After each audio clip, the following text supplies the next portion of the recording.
viewers. I just wanted to do an update on my previous video, my visit to the Orchid Show, and the ones that I did pick to keep. We bought a few, my mom and I had bought a few, so we needed to decide who gets what, and I decided to keep 3 out of the 7 that we got. It's not too many, but my mom has a large collection of orchids, and I'm pretty new to orchids just because I've just been afraid of them, really. I've always thought them to be very temperamental, and I had 2 phalaenopsis that I got as gifts a long time back, and I guess I didn't know how to care for it at that point, so I probably killed it by overwatering or neglect. I'm not sure which one, but I know they died, and then I just thought it wasn't worth the time or the effort. But now, because I see all my mom's orchids blooming and they look so beautiful, and I'm starting to get into it. So I have just a few of them, not too many, and these are the ones that I decided to keep from the show. So the first one was the one that was in bloom, but now most of the blooms have died, and I had a bud, and the last bud is opened up, which is a good thing. I'm kind of waiting for the buds to be done, or the blooms to be done rather, because this one really needs to be repotted, and I have it sitting here. Okay, so let me tell you the name first. It's the Wilsonera Guanshin Sweetheart, and I got this from Crystal Star Orchids. The plant is healthy, but the way it was potted, it comes in this tiny pot with only one drainage hole at the bottom, and already that is a problem. There are some healthy roots in there, but I really, like, the last time I watered this was about a week and a half ago, and it didn't like it because it was just too wet, and I didn't realize that, it was so wet in there, so I just thought, oh well, I'm doing my watering. And then, oops, it's getting top heavy too. It really needs repotting.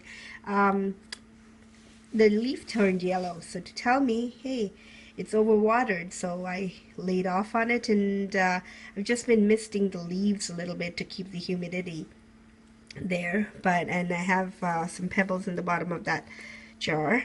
It really needs repotting, so I'm just going to wait till the blooms die off. I need to get rid of that, and then it's going to be repotting, and I'll probably share that repotting experience with you guys. Okay, so that's the first one. The second one is a little tiny Catalea, and this one is called Tahoe Rose, and I thought it's small enough, and I have the patience to wait for it to bloom. It's probably going to be about 18 to 24 months, so I'll wait and see, and then it'll give me some bonding experience with the plant, so to get to know the plant and all that, which is great. And yeah, it's not the great. I don't like the way they've just covered it up with the moss, and I don't know what it looks like because the pots are not really for these orchids. But anyways, that'll have to be repotted as well. Okay, that was my second one. And then the third unknown Catalea that we got, it was clearly labeled incorrectly. It was called DTPS, but it's a Catalea, and I thought it was a good experience for me because you can't see that in the light there, because it doesn't look so healthy, as you can see.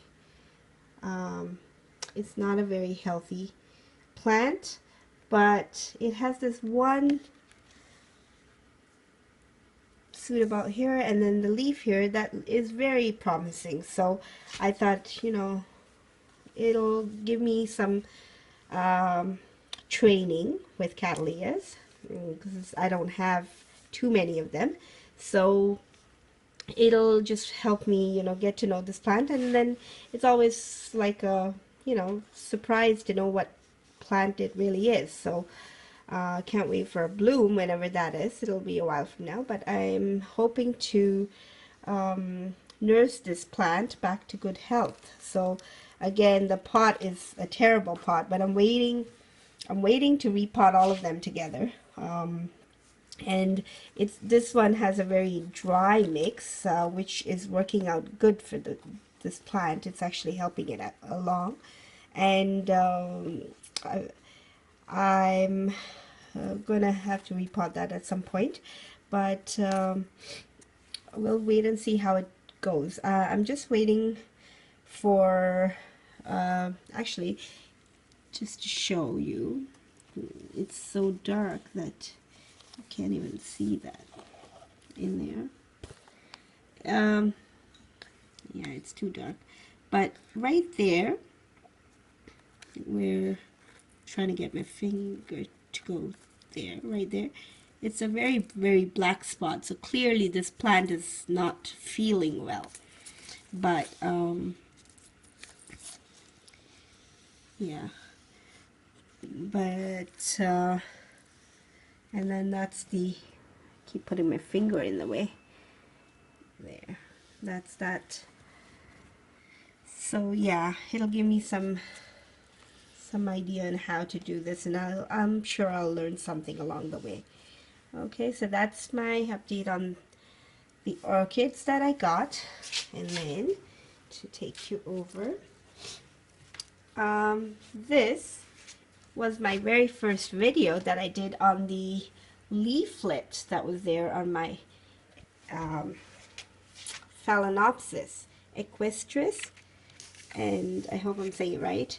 And I lost the one flower I had there. Well, it stayed on for this long, and now I have some more buds, so I'll have a few more to enjoy. And this one here, it should be getting a few more, hopefully, once those buds grow out. And then I have probably one more on here. So about 3, 4. I shouldn't count them before they they actually develop. But yeah, so that was nice. And yeah, I still haven't repotted that either. But it's really liking the humidity tray, and I keep it not so close to the bright light. This is a east-facing window, so we get some morning sunlight, and then it's kind of dull for the rest of the day, but it has that light, so it's liking it here, and it's doing well for now. And that's the update on that. And then there's one more thing I would like to show, because I'm so excited that I do want to share it with somebody. This dendrobium cane that I had. I have it because I'm trying to save it, and I've had it for the longest time, like 2.5 months, okay? That's a long time. And it showed absolutely no signs. And I didn't understand that it was trying to go dormant for the winter. I thought it was dying, because all of a sudden all the leaves went yellow, and you know, like I said, I am new to these orchids, so I really worried. And then to make things worse, it had no roots. It had absolutely no roots. So of course I did my research and tried the bag and you know, to build up the humidity, bag and spag, but I didn't really put any spag. I just put it in a bowl of water with some pebbles in it, and then tied it up to this skewer. And the roots were really dead until this morning. I came in and looked at it, and yeah, I don't know if it'll focus for you, but there, it's for me, but it's right there, and there's a new growth. So I am super excited, because it really, like you could see, there are absolutely no roots left. There's nothing left there, and it's just this new growth. I am super excited about that. And I also noticed that there's some mold growing on the skewer now, so I have to get rid of that and change it up. And then, so here is the tip, and I don't know if that's a growth as well, but I see a tiny little speck. Now, I'm holding the camera in my hands. I can't really point to it, but yeah, and it won't focus. Whoops. Yeah, but there's a tiny little tip on there. Right there. Okay, and it won't focus, so sorry about that, but yeah, it's really there. You can see that tiny little tip. I don't know if that's gonna be a growth of any kind or not, but yeah, I'm gonna go change that skewer and make sure that there's water in my bowl, which there is, and continue to hang my dendrobium cane. So yeah, I hope you enjoyed watching this video.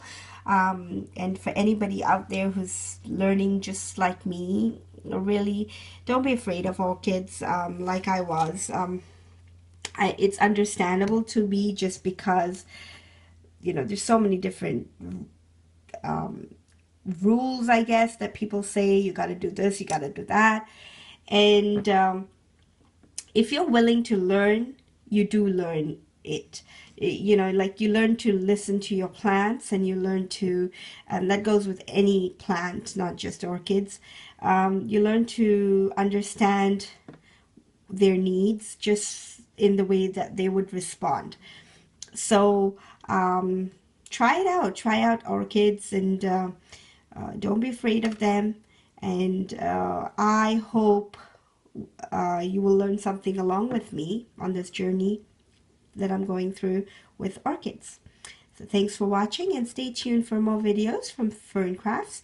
If you haven't already, please do subscribe and show your support with a thumbs up. Thanks for watching. Until next time, bye.